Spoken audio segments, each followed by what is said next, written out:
ये जो generic medicine जो हम कहते हैं, अभी ये अंग्रेजी का शब्द है, इसको हिंदी में कैसे समझाएं? मैं आपको बहुत सरल भाषा में बताता हूँ। हाँ। तो ये जेनेरिक नाम जो दवा का जो मूल सॉल्ट है, जो इसके अंदर जो दवा है उसका नाम है, केमिकल नाम, उसका केमिकल नाम है। अब जैसे और उदाहरण अगर सरल करके बताएं इसको, तो जैसे ये लड़की दुबली पतली सी नजर आती है, तो मैं अगर डॉक्टर हूं हाँ। तो मैं इसको ये कहूं 1 गिलास दूध सुबह 1 गिलास शाम को पिया कर। पर चिकित्सा के व्यवसाय में दुर्भाग्य से हमारे देश में ऐसा नहीं हो रहा। हम ये नहीं कहते कि आप भैंस का दूध लेके आइए, हम कहते हैं कि वो रामू की भैंस का दूध लेके आना। यही ब्रांडिंग है। ये जब उसकी दुकान पे जाती है, वो कहता है 500 रुपए लीटर है, लेना है कि नहीं लेना। तो जो 30 रुपए की चीज है वो 500 रुपए में मिलती है। तो अगर मैं डायबिटीज की दवा ले रहा हूं और अगर मैं ब्रांडेड दवा लेता हूं तो मुझे कितने की पड़ेगी?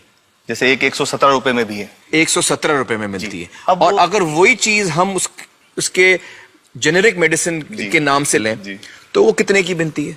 वो मात्र 1 रुपए 95 पैसे में 10 गोली मिलती है।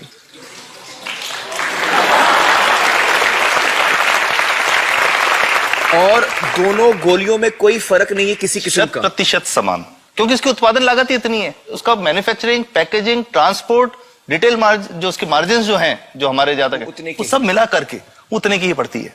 कुछ कैंसर के मैं आपको उदाहरण दूंगा, उसमें एक ही दवा जो ब्लड कैंसर के काम में आती है, बाजार में 1.25 लाख रुपए का एक पैकेट मिलता है। 1.25 लाख का एक पैकेट जो 1 महीने चलता है। और जेनरिक में वही दवा जेनरिक में अलग अलग कंपनीज जो बनाती हैं, एक 10,200 में बेचती है, एक 8,800 में बेचती है और एक 6,500 में बेचती है। मतलब ये आपका ये कहना है कि आपके ये प्रयास से इतने कम में राजस्थान में पब्लिक को, आवाम को ये दवाएं पहुंचा रहे हैं आप इस वक्त? जी, क्या बात है। मेरा ये सवाल है कि डॉक्टर्स जो हैं वो हमारे पर्ची पर जेनेरिक नाम क्यों नहीं लिख के देते? क्यों लिखते हैं वो ब्रांडेड? जाने नहीं देंगे बाहर फिर? नहीं, सब जाने देंगे।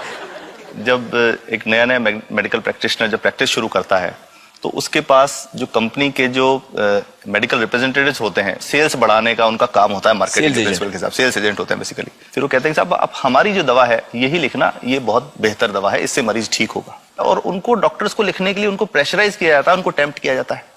तो ये इसमें बहुत बड़ा कारण है जो दवा की कीमत को उसकी वास्तविक कीमत से 5-10 गुना 20 गुना तक बढ़ा देता है। एक बहुत बड़ा कारण है, क्योंकि हमारे पास जब हम टेंडर करते हैं तो बहुत सारे कंपनी वाले आते हैं, जो भारत की जो सबसे बेहतर कंपनियां, जिसके भी नाम वो रेपुटेड कंपनियां जिनके नाम आप ले सकते हैं, वो सभी हमें वो उसको जो 70 रुपए की है उसको 2 रुपए में 5 रुपए में दे रही है, 30 रुपए की दवा 2 रुपए में दे रही है। इतना ज्यादा फर्क तो कंपनी तो दे सकती है और देना चाहती है, और हमें देती भी है इतनी कम दामों में, हमें दे ही रही है ना, ये संभव तो है। अच्छा, मैं आपको बताऊंगा कि भारत से हम लगभग 45,000 करोड़ रुपए की जेनरिक दवाइयां प्रतिवर्ष विदेशों को निर्यात करते हैं। आप भेजते हैं दुनिया भर में जेनरिक, ये जो सस्ती दवाएं हैं आप विश्व भर में भेजते हैं, और हमारे लोगों को नहीं मिल रही। हमारे देश में महंगी है, हमारे देश में महंगी है, और अगर ऐसा है तो हमें कोई ईस्ट इंडिया कंपनी की जरूरत नहीं, हम वापस उसी दिशा में जा रहे हैं। आपने जब ये शुरू किया तो आपको कोई रेजिस्टेंस फेस करना पड़ा राजस्थान में? देखिए, जो प्रयास हम कर रहे हैं ये बेसिकली धारा के विपरीत बहने का एक प्रयास है जी। काफी थ्रेट्स भी हैं, क्योंकि इसमें माफियाज भी हैं, ड्रग माफियाज जो ऑपरेट करते हैं। और हम हमेशा ये बात कहते हैं कि हम 100 साल से भी पुरानी शोषण की व्यवस्था को बदलना चाहते हैं, पर हमने हमेशा डॉक्टर्स को दोषी नहीं माना। सारे डॉक्टर्स बुरे नहीं है। 50-60% तो जेन्युइनली वो चाहेंगे कि गरीबों को कम कीमत पे दवा मिल जाए, वो चाहेंगे। और आज भी ऐसे डॉक्टर्स हैं जो अपने घर से सैंपल्स ला करके अपने जेब से पैसे निकाल के मरीज का इलाज कराते हैं। ऐसे डॉक्टर्स आज भी हैं। बिल्कुल सही। तो मैं इनको एक उदाहरण भी बताता हूँ कि कैसे हमारे जो काम वाली थी उसका बच्चा था छोटा, इंसिडेंटली हमको इस समय छुट्टी मनाने कोई बाहर गए। जब हम लौट के आए 10-12 दिन बाद, तो वो लक्ष्मी के साथ उसका छोटा जो बेटा था राजू, वो भी उसके साथ आता था जब, और मेरे बच्चों के साथ खेलता था, मेरे बेटे के साथ खेलता था। तो वो लक्ष्मी अकेली आई, राजू नहीं आया। तो हमने पूछा कि क्या हुआ, तो उसने जो बात बताई कि साहब वो उसको, आप गए थे, उल्टी दस्त हो गया था।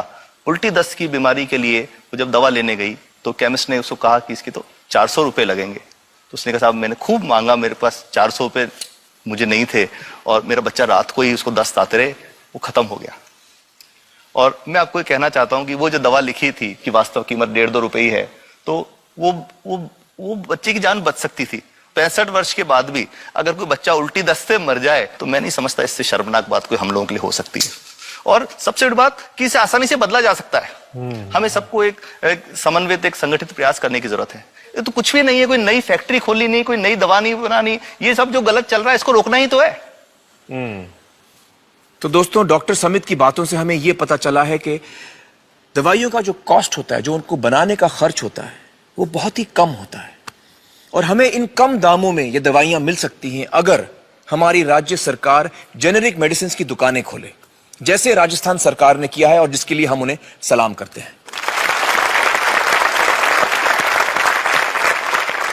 एक बात और, अगर आप एक एनजीओ हैं और आप जेनेरिक मेडिसिन की दुकान खोलना चाहते हैं तो department of chemicals and fertilisers आपको 50,000 रुपए की ग्रांट भी देता है।